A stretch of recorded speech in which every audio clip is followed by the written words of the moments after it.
Good afternoon, family. Pray for recovery tonight, Bill. I need to take a moment so that the God of my understanding can do for me what I can't do for myself on most days, which is allow me to tell the truth about myself. Take that moment now, please.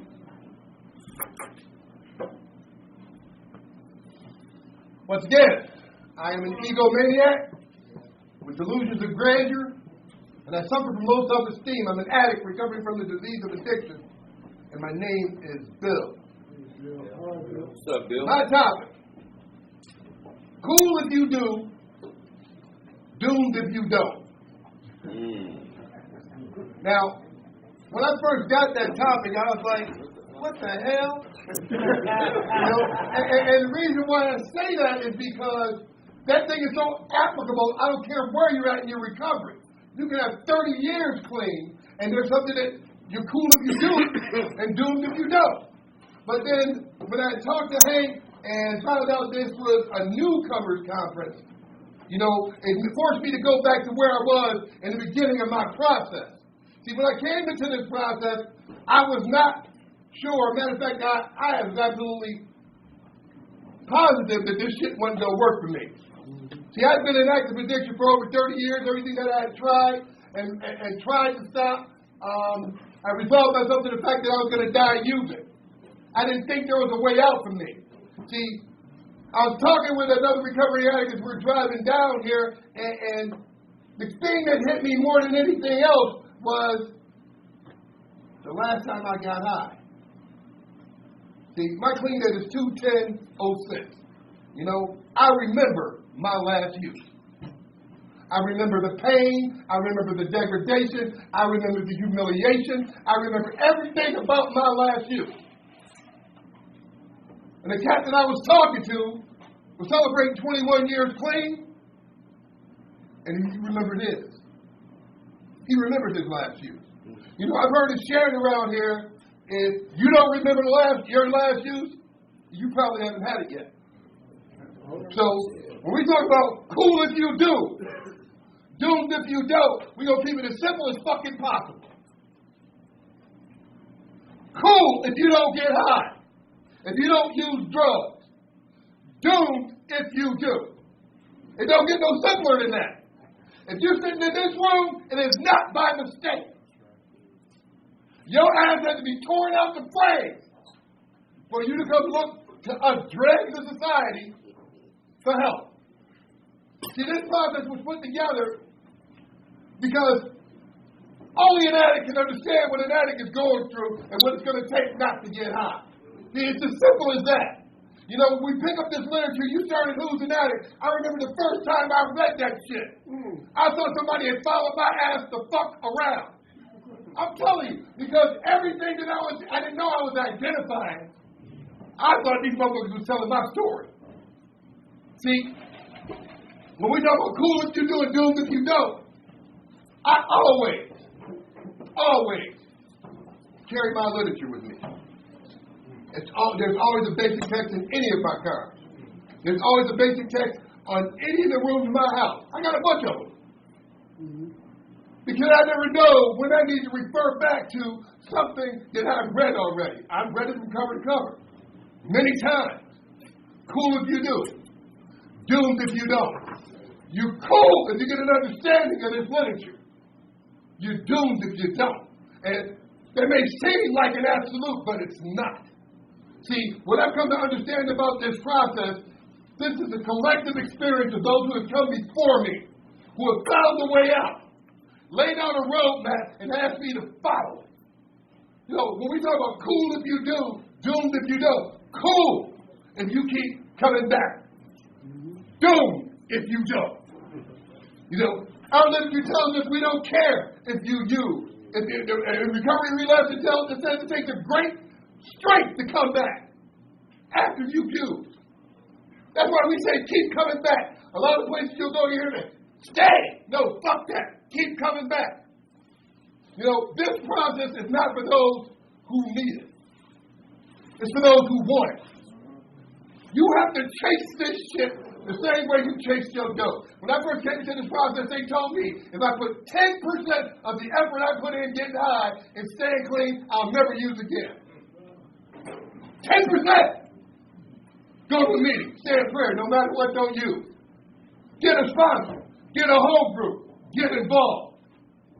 Those are the things we tell the new person when they come into this process. It is the basis or foundation of the recovery process. It seems simple, and it is. It's hard as hell. I was listening to Rich earlier when he was talking about how we chase the newcomers out of here. Well, if you knew, I'm telling you right this. Fuck that. You gotta go out. Look, if motherfucker told you he ain't had no dope and you saw him give somebody else some dope, your ass would wait until he gave you some too. You were not giving up on copping because you had to have it. You gotta have this process. Get some thick skin. Yes, we become overly sensitive when we come into this process because people can hurt our feelings. Fuck that.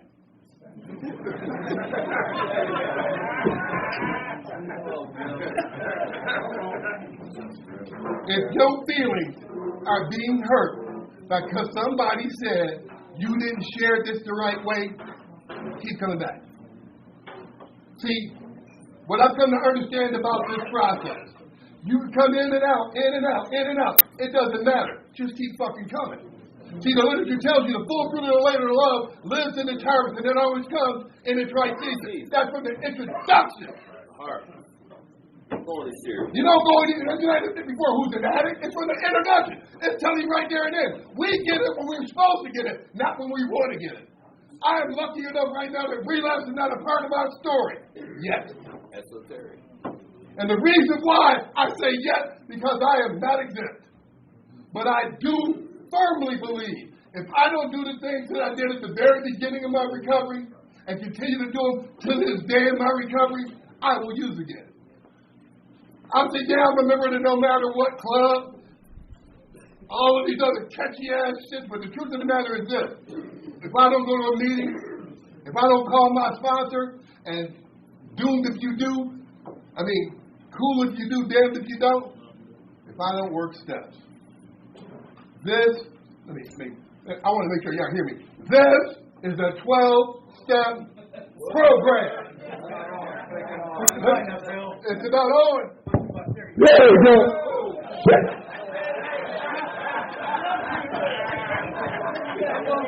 This is a 12-step program. You cannot be in a 12-step program and not work steps. Cool if you do, doomed if you don't. I'm not telling you you have to work them right away. Eventually, if you keep coming back, you will see, in order to get better in this process, you have to find out who the fuck you are and who the fuck you're not. Cool if you do, doomed if you don't. You know, when I say I refer back to my literature, I refer to the first do in the basic text. And it's, what can I do? Before I sponsor anybody in this process, there's two things I ask them to do. The first thing is I ask them to learn the service prayer.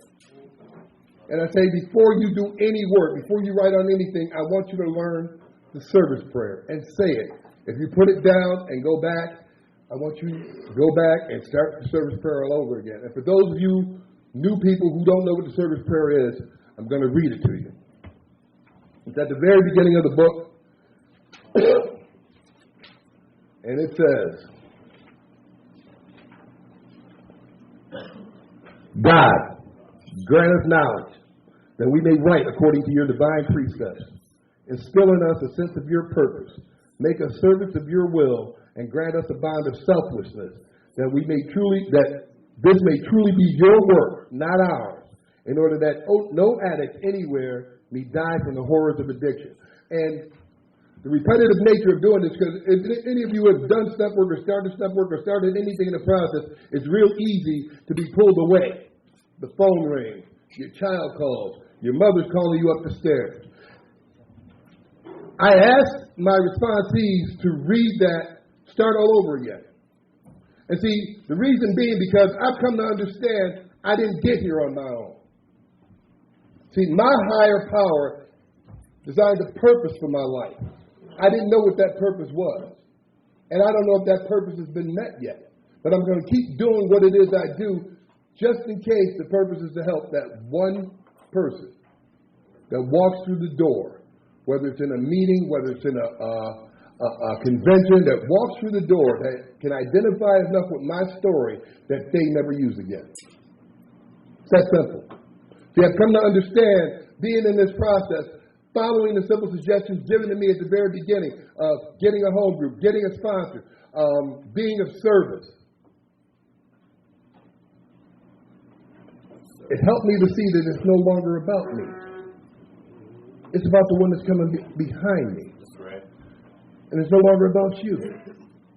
It's about the one that's coming behind you. And you. And you. See, the selflessness of this self-help program is what makes it completely invaluable. You can't put a price on this shit. You know, with everything that's going on out there in the real world and everybody that's coming up with, I don't know if y'all seen these commercials where the dude gets on TV and says, I was an addict, but I'm not. That's a lying motherfucker. See, what I come to understand about, he's lying, because, out of curiosity, I wanted to find out what he was going to cost me not to be an addict. $750,000. Yeah. You can't be on Malibu and getting massages and shit for free. I'm just saying. Because it's real pretty and shit. Oh, Rosie. No, you got to come down here where the shit is free, the coffee's free. Like you said before, put $1 in the basket when you get that job, because eventually you keep coming around here, you're going to get one. You're going to become a responsible, productive member of society. This shit works. What I'm trying to tell you is this shit works. In order for you to make sure that you are valued to this shit, find out who the fuck you are and who the fuck you not. We talk about the misinformation that gets transformed around here. That's why the literature is so important to me. That's why sponsorship is so important to me. Because getting an interpretation of the literature, because a lot of the time some of the shit that I read ain't quite what I thought it was. So when I got the guys of the sponsor, or sponsorship families, or other friends in this process to give me their perspective on something, it helps me to develop a perspective that works for me. 12-step self-help program. That is what this is. When we say give yourself a break, we say give yourself a break. Yeah, you fucked over a lot of people before you got here. People that you said you loved. You're not going to fix that overnight. You don't get anywhere near that until you get to the 8th or 9th step and you make the list, and the 9th step when you will go to make a list. And if you're being sponsored, your sponsor is going to tell you the list will present itself when the opportunity is right. See, I made the mistake with 30 days clean, feeling real good about being in this process, going to tell my father that, when you had that heart attack, it wasn't the paramedic that took your wallet. It was me.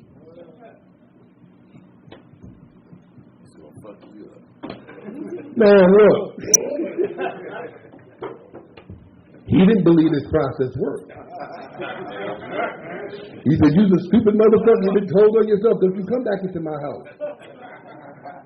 See, but the truth of the matter is, 2 years later, my father passed.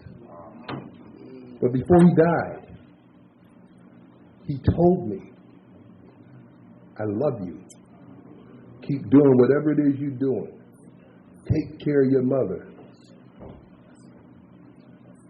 He believed that my recovery was real.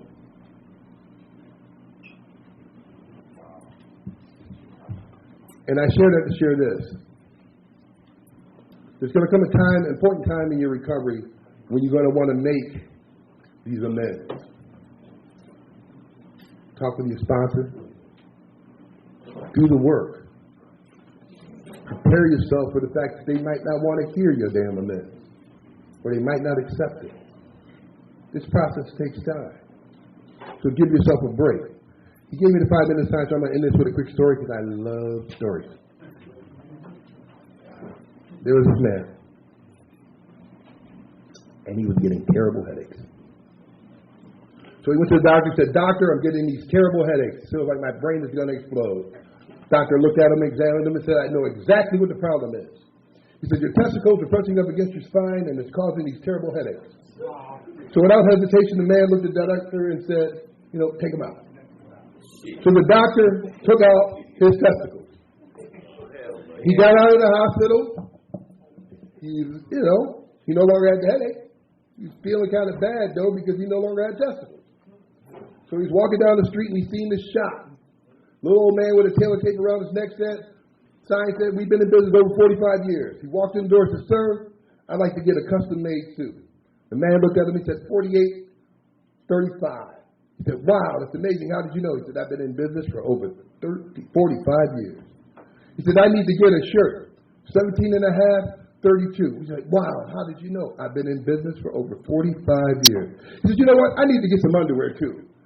He said, 38. He's like, "No, I wear 36. He said, "No, sir, you wear 38. He said, "No, I wear 36. He said, "Sir, if you wear 36, it'll press your testicles against your spine, and you'll get these terrible headaches." I share that to share this. You never know where your help is going to come from. Don't discount the person sitting next to you. They might have the solution to your current dilemma. Thank you. I'm an acting bill.